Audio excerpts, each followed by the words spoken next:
It is time for the one and only, the premier, the only official podcast of Pro Rodeo. Your Chute Bosses are ready, so let's give it a go and talk some rodeo.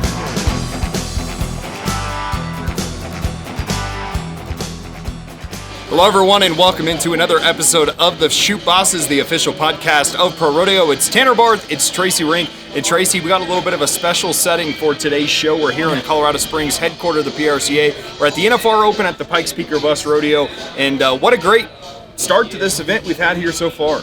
Yeah, Western Timmerman won the bareback. He's had an outstanding rookie year, and I mean, this is the former Ram National Circuit Finals Rodeo. There's over $1 million here. It's a game changer in the summer for these couples. Yeah, it is. You know, an opportunity for these guys to come here to Colorado Springs from all of the 12 circuits across the country, and that includes Canada and Mexico as well. So it's kind of an international flair here in Colorado Springs. A lot of exciting things happening. Obviously, we're still just at the beginning of the rodeo, so the national champs won't be crowned until Saturday, but it can be some game-changing money for some of these cowboys, Tracy. Yeah, $30,000, probably $25,000-$30,000. That's a big chunk of change right after Cowboy Christmas. I mean, it's a huge boost, and these guys get ready. There's a lot of more money out there than there ever used to be, but if you win $25,000 here, it definitely boosts your chances to make the NFR, or at least let you go down the road the rest of the summer. And it kind of brings us right into our Pro Rodeo props, Tracy, and I just want to give props to this rodeo committee here in Colorado Springs, the Pikes Peak Bust Rodeo Committee, because what they've done since this event has come here, Tracy, is draw crowds every single night, expand the format, put on more performances, and not only the rodeo committee, but the community of Colorado Springs is showing out. It was a great crowd for night number one. Yeah, 7 performances in 5 days. They added a performance this year. And the biggest thing is, you say, they have sellout crowds. They haven't had that since it used to be in Pocatello. They used to sell out in the dome up there, but then they moved it around several other places. They could never get the people to come for a variety of reasons.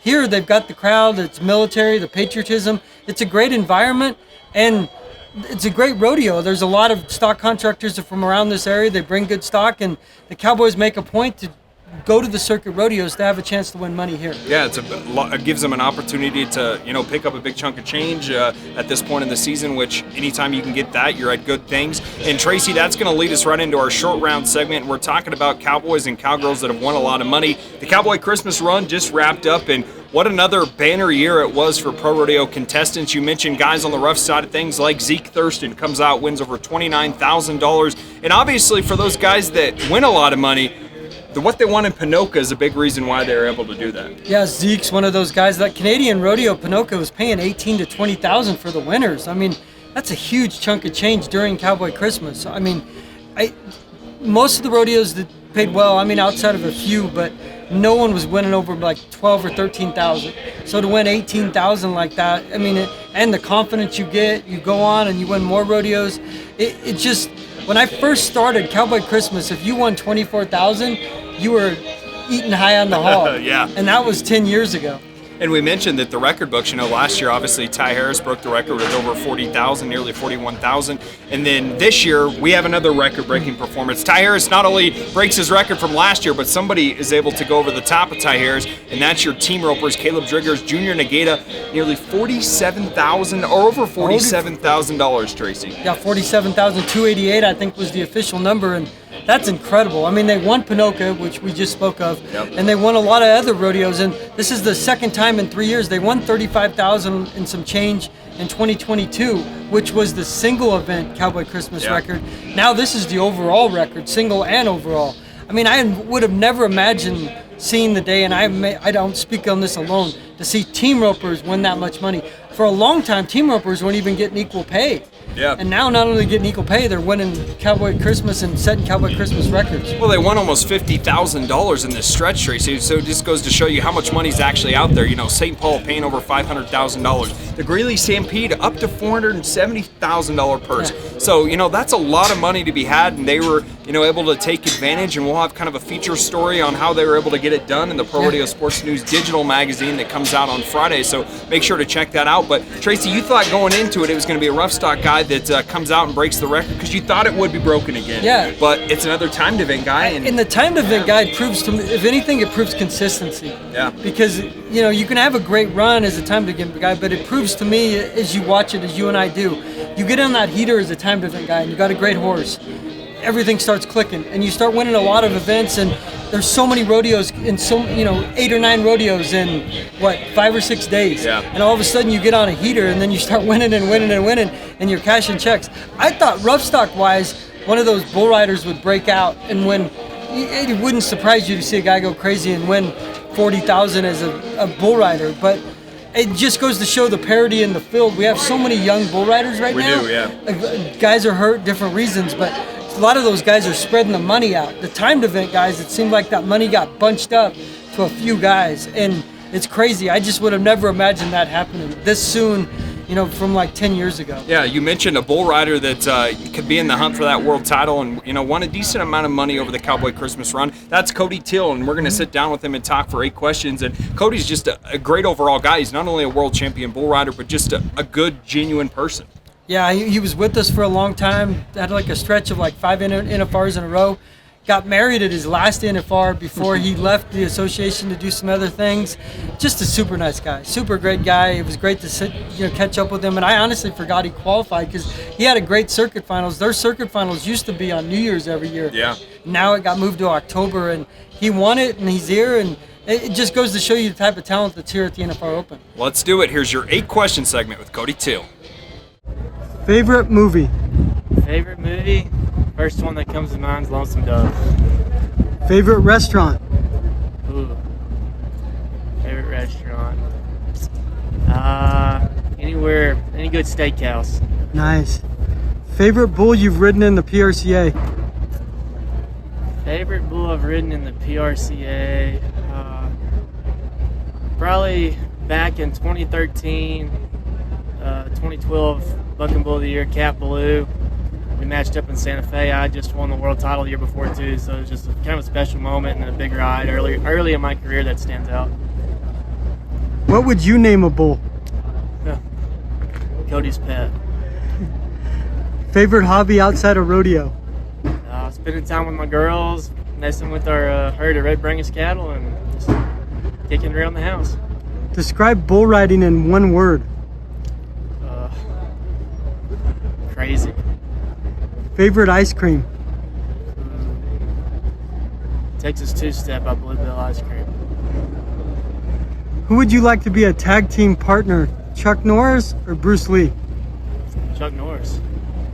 And Tracy, he didn't have the result he wanted to on night number 1 of the NFR Open, but a great guy, and he has a great backstory as well, and he's trying to get back to Las Vegas. Yeah, and tonight specifically, he's going to need to ride. He's going to need to stay on because there was a lot of guys that rode last night. I mean, they didn't have the super high scores, but if a guy goes 2 rides, you're going to have to at least get 1 ride to have a shot. Last year, they didn't have as many guys ride, and they had guys get in. So, yeah, I mean, I hope he gets back to the NFR. I mean, he's an older bull rider, and we say old. He's not even that old, but he's been doing it for a long time. He's just been very good at it, and he's good for the sport to have ambassadors like that. Tracy said tonight, but we got to remember, this podcast isn't coming out till Friday, so you'll have to check in and see how Cody Teel did on ProRodeo.com, and if he has a chance on Saturday to come out here and compete for a national championship. We're going to take a quick break here on the Chute Bosses. We come back, we'll have your ProRodeo Hall of Fame spotlight and so much more right after this. In 1936, a group of cowboys and cowgirls came together for the common good of rodeo. They accomplished a feat that sparked a fire of greatness in countless Western athletes. Today, the Western lifestyle burns on in our contestants' and fans' hearts and souls. We aim to preserve the cowboy code and keep the Western lifestyle alive. Together as one, we are Pro Rodeo. Welcome back into the Chute Bosses podcast. We mentioned off the top of the show that we're going to sit down and chat here, Tracy, with some great people in rodeo because we have the ProRodeo Hall of Fame induction coming up, and that's going to allow us the opportunity to jump right into our ProRodeo Hall of Fame spotlight. We talk about contestants, we talk about rodeo committees, but how about we talk about one of the meanest, baddest bulls? Everybody mentions the big name bulls in pro rodeo, but Mr. T belongs right there with your ProRodeo Hall of Fame spotlight. Yeah, and honestly, I didn't know the whole history of Mr. T. I did a much deeper dive, and he was one of the best bulls ever. I mean, he and Red Rock were real similar. That's how good a bull he was, and I think he was bull of the year like 3 times, and then he was bull of the NFR a couple times.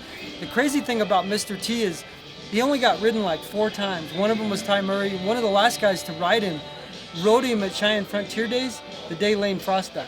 Yeah, I remember you. July 30th, 1989. Yeah, That's I remember crazy. you mentioned in that story that that was kind of one of those rides that. What was it? Was it? 90? It was a 93 point Yeah, 93. ride, So it would have been. Which would have been like the highlight of the rodeo. Exactly. And obviously the rodeo changed forever that day, and the unfortunate passing of Lane Frost. But Mr. T, the crazy thing about Mr. T that I learned is he was such a good bull, and they wanted the bull. He's from Wyoming, the stock contractors. They wanted him to live out his life good, so they sent him to Groundy's Ranch, and he was best friends with Red Rock, and they just hung out on the ranch together, and which is crazy to me. I mean, and that bull, to tell you how good Mr. T was, Jim Sharp had ridden 23 bulls in a row. Who bucked him off in round 10 to give Tough Hedeman that world championship? Mr. T. Mr. T. Thought you were going to have I was going to have a brain fart. I was second. thinking of Tough Hedeman and Bodacious, and then I realized Mr. T. So Mr. T's, and he's got some cool photos. We've ran in the PSN recently, and it's great to see livestock get their due because a lot of them don't. Yeah, that's no doubt about that. So Mr. T, he'll be enshrined in the 2024 class of the Pro Rodeo Hall of Fame. A good quote from the stock contractor said, we were just a small stock contracting firm out of Wyoming. We get Mr. T, we're a small contracting firm out of Wyoming with the famous bull. Yeah. So it just showed how how popular Mr. T was with not only Pro Rodeo fans, but the contestants and everybody else as well. And we did have a Chute Boss Nation question. Well, I had one more thing before we get there. You got to hold off, bud. Well, I had an exciting question. All right, go ahead.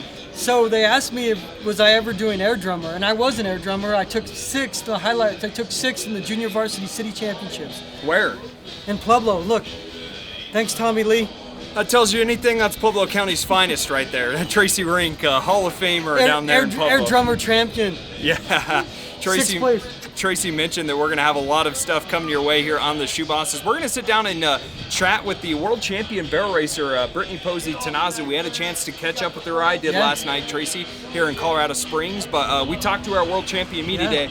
Most dominant barrel racing season we've ever seen from Brittany last year in 2023. Yeah, she had unbelievable horsepower. She basically had that horsepower come out of nowhere. I mean, she thought it would be a good horse, but you would never imagine it'd be like one of the best horses ever. And she had an unbelievable season.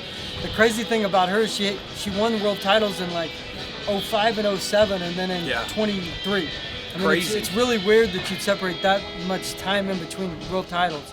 But she's a great competitor. She's here.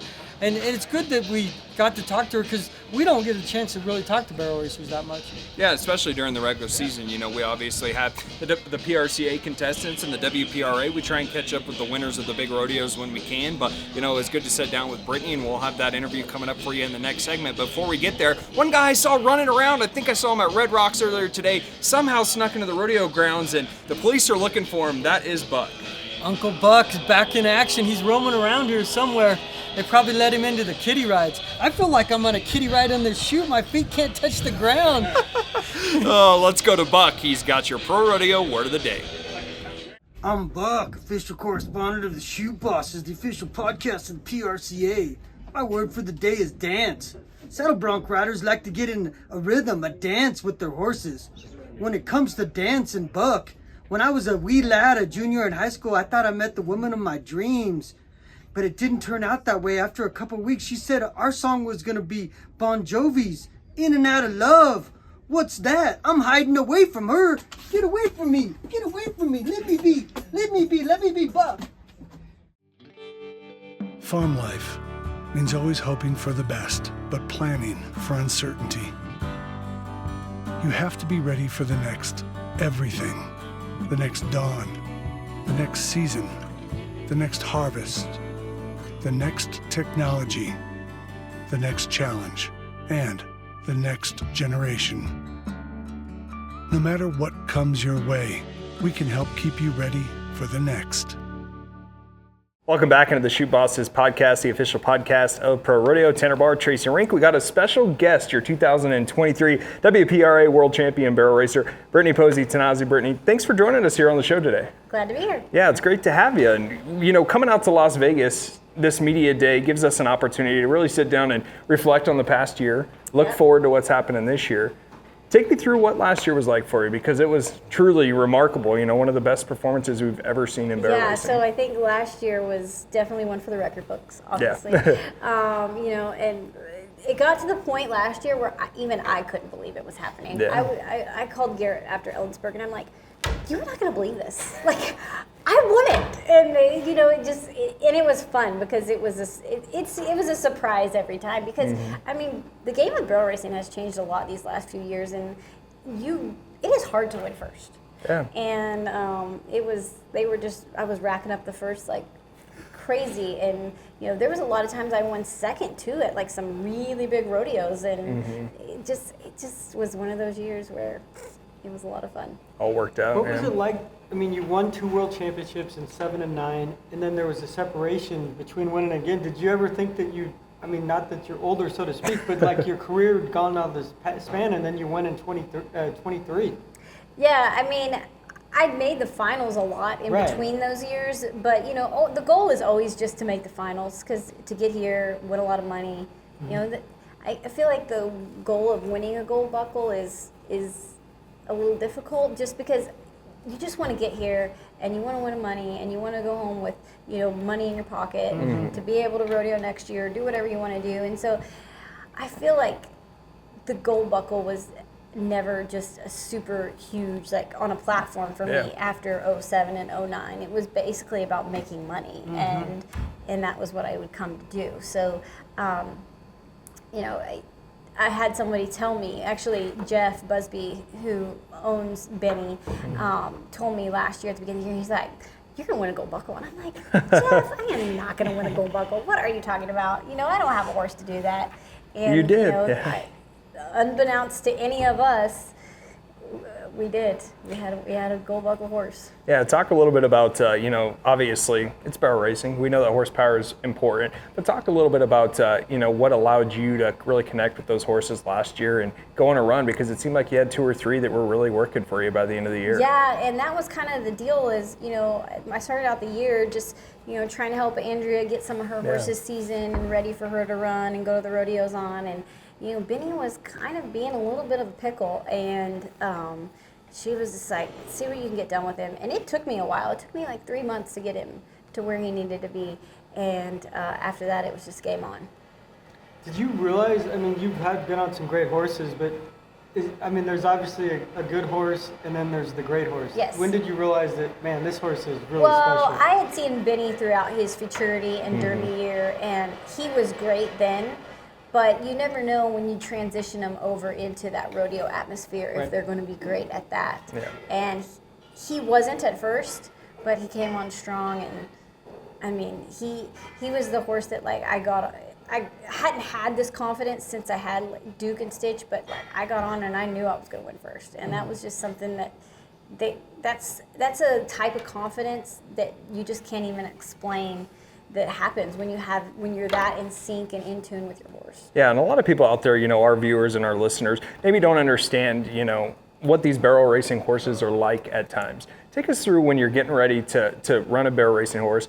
Do you try and keep the horse calm? Do you try and train the little bit of wild out of them? What is that like, or do you just let them be themselves? Yeah. You know, I mean, like in Benny's case, he needed a little revving up. He didn't need to be calm. Like I needed to fuel the fire, and so knowing that about him, that's what I did. And then, you know, I've had other horses like Birdie, for instance, who, you know, the calmer I can keep her, the better off she does. And so that is all about being a jockey, being a trainer, knowing your horse, and basically just keeping in tune to what they need. Yeah, that's crazy, yeah. So some people compete in sports and you win championships, and then they don't see the fruits of the labor when the money starts getting really good. Well, I mean, or much better, so to speak. What was it like to, I mean, you win like $500,000. I mean, you had this great season. It's got to be great that you were able to experience the fruits of the labor of the growth of the sport. Yes, I mean, like my first year at the NFR was 2003. So 20 years later, you know, having that much money to run out every night, it's been incredible. Do you remember what your money earnings were when you won that title in 2007? I don't. Yeah, I'd be curious to look up, just because as you mentioned, you know, it's just such a change, and we talk about the, you know, the evolution of the sport. How much have you seen it change, you know, from the type of horses we have to the results? Well, used to there was 20, 25 good horses. Now there's 50 good horses. And that attributes a lot to our breeding program and how much barrel racing has come in the last 20 years. But, you know, you see the money getting better, but we're also paying double in fuel. Yeah, we're very paying true. almost double for a vehicle, for a horse trailer. So it is all in relevance. And, you know, I just love to see people be able to make a living at doing something they love.